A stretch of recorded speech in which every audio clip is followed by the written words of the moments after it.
Oi, gente, boa noite. Surpresa!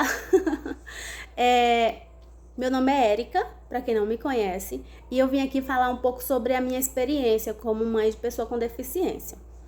Então, eu tenho 33 anos, não parece, eu sei, que eu tenho cara de menos, de 20 e pouco, mas tenho 33. Enfim, tive meu filho com 20 anos. É, não vou dizer que foi uma gravidez planejada, que eu tinha um namorado, e aí acabou que a gente não prosseguiu com o relacionamento. Fiquei mãe solteira e tive uma gravidez um pouco conturbada, aquela questão do relacionamento, sabe? Sobre a gravidez, eu fui em todas as consultas do pré-natal, tava tudo ok, tava tudo certo pra ter normal. Nasceu uma criança saudável, ele teve o desenvolvimento num certo tempo, no tempo que era esperado, sabe? E aí, com 9 meses, ele falou no tempo certo. Ele tava dando passada com 9 meses. Tava começando a ficar em pezinho nas coisas, sabe? E dando passada. Ele já tava ficando em pé e dando passada. E aí, ele teve uma diarreia, um problema lá no intestino e a gente teve que internar. A gente internou no hospital público de Marabá. Lá, ele passou 3 dias tomando lá a medicação certinha. E no quarto dia, a gente já ia ter alta. Quando foi no terceiro dia à noite, 11 horas da noite, amanhã a gente já ia receber a técnica de enfermagem pra dar a última medicação da noite, do dia, sabe? Era umas 11 e pouco da noite. E a gente tava deitado no chão, essa melhora nele, sabe? E ele já tava esperto, ele tava já sorrindo, que ele tava bem debilitado. Aí ele tava sorrindo, esperto, a gente já ia voltar pra casa no outro dia. E aí ela chegou com uma prancheta assim baixa, e aí ela perguntou: qual é o nome do teu filho? Eu falei: é Thalisson. Aí ela falou assim: pois é ele mesmo. E eu olhei na prancheta e tinha o primeiro nome da criança era com T. E eu falei: não, mas o nome dele não é só Thalisson, não. O nome dele é Eric Thalisson. Aí ela falou: não, mas o médico colocou só Thalisson aqui. E aí eu falei: mas eu vi um B no nome lá também. Aí eu falei: não, mas o nome dele não tem B, não. O nome dele é Eric Thalisson Menezes Silva, não tem B no nome dele. Um B bem bonito, sabe? Aí ela pegou e falou: não, esse aqui é o médico que escreveu. Letra de médico. E eu não questionei. Eu sentei o menino onde ela mandou e perguntei: e esse remédio aqui? Ele nunca tomou esse remédio branco, porque o remédio lá, o remédio que tava lá na bandejinha era branco. E eu falei: ele nunca tomou esse. Aí ela falou: não, mas agora ele vai tomar. Se a doutora falou, sabe? Quem sou eu? E aí ela aplicou o medicamento nele, bem aqui, bem no braço, já tinha o acesso, né? E ela aplicou. Quando ela aplicou o primeiro, ele gritou. Gritou aquele grito de horror. E aí eu falei: mas ele tá gritando, não é normal não. Ela falou: isso é manha, isso é mãe. Eu falei: mas ele tá desesperado, ele tá gritando. E eu fiquei com aquela agonia, sabe? Que agora eu tô sentindo de novo. E aí, voltei. E aí ele gritou um grito assim de desespero, um grito de muita dor, sabe? E aí eu falei que não era normal. E ela colocou rápido, sabe, na veia. Aí ela pegou o outro medicamento que era amarelo. Aí colocou também na veia, esse foi mais rápido. Esse, parece que o outro tava com resistência pra entrar. E esse amarelo não, ele entrou. Só que quando ela aplicou o amarelo, ele desmaiou. E ele já tava no meu colo, sabe? Eu tava aqui. Aí ele desmaiou, ele tinha 9 meses. E aí ele desmaiou e eu fiquei desesperada. E ela pegou ele. E ela pegou e ficou balançando e tal. E saiu um negócio branco assim da boca dele. E ela levou pra lá pra dentro. Foram lá pra sala UCI, o nome da sala. Lá nessa sala eles não deixaram eu entrar. E aí, passou um pouco de tempo e tal, e voltaram. Aí, quando eu voltei lá, ele tava todo roxo. Roxo. Tava tomando um soro. E aí, depois desse tempo, a gente passou um período grande no hospital, internado ainda. E aí, quando me devolveram ele paralisado, sabe, assim. Quando ele já tinha 9 meses, então o bebê de 9 meses já tá, né? E ele, com o pescoço mole, igual o nenenzinho que acabou de nascer, tinha que ficar segurando o pescoço dele. E o braço dele, o corpo dele tava, parece que morto, sabe? Ele, na hora de sorrir, ele sorria com a boca torta, assim, sabe? E aí são coisas difíceis de reviver, sabe? Mas vou tentar, de uma melhor forma, terminar isso. E aí devolveram ele assim, o braço dele, ele não conseguia, sabe, levantar, mas tem uma movimentação normal, igual. Consegui no SARA, consegui um atendimento no SARA, lá em São Luís, a minha mãe lá, eles fizeram uma tomografia, fizeram uma bateria de exame, passou por uma equipe multiprofissional, psicóloga, fonoaudióloga, neurologista e vários profissionais.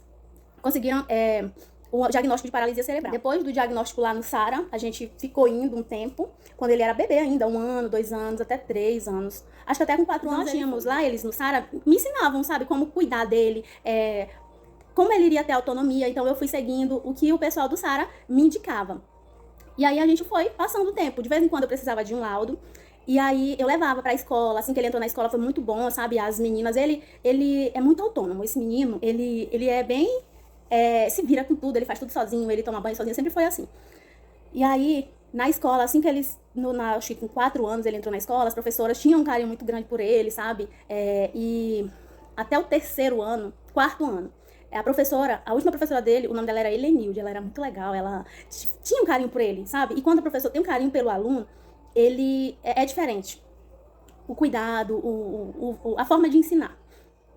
E aí, quando deu no 5º ano, as coisas ficaram mais difíceis.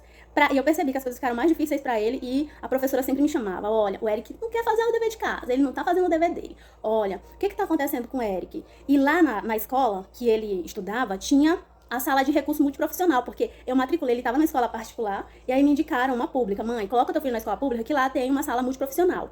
E lá também ele vai ter o direito de uma cuidadora.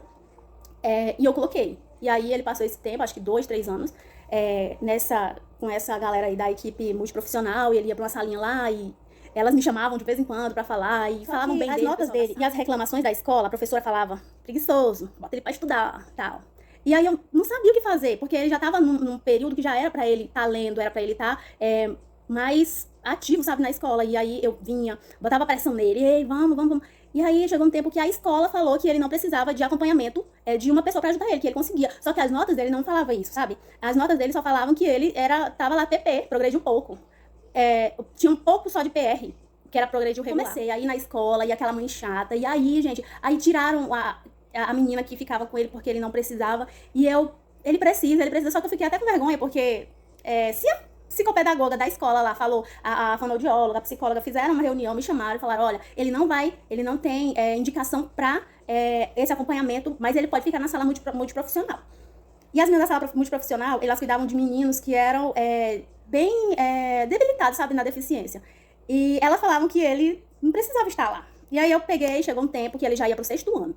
E ela ia entrar um professor atrás do outro, e se no 5º ano já tava desse jeito, então eu preferi botar em outra escola. Botei numa escola particular, já que ele não iria ter, um acompanhamento melhor. Botei na escola particular porque tem menos alunos na sala e o professor, teoricamente, ia dar mais atenção pra ele.